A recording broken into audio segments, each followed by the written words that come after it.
If you're interested in learning how I made this sumptuous looking egusi soup, then stick around for the recipe.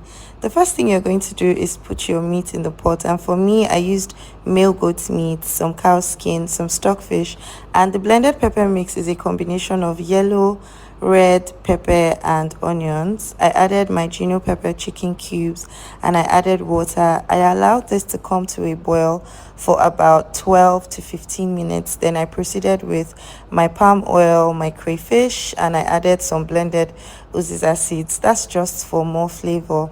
Now in my hand peel blended egusi, I'm going to be adding in some crayfish, some blended uziza seeds, some seasoning cubes, some pepper mix, and some chopped onions. I added a little bit of water and I mixed this to a paste. Now you can make the paste slightly runny or thicker depending on the consistency of egusi that you want.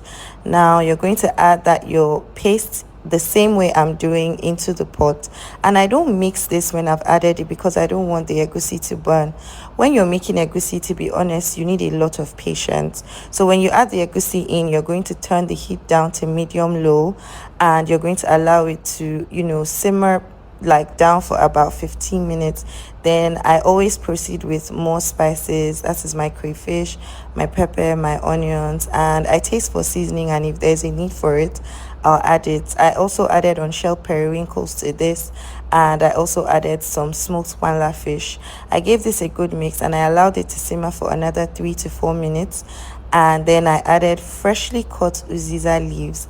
I promise you, the aroma, the flavor, the taste of this egusi is so perfect. You definitely want to try this recipe. If you have any questions, feel free to ask me in the comment section.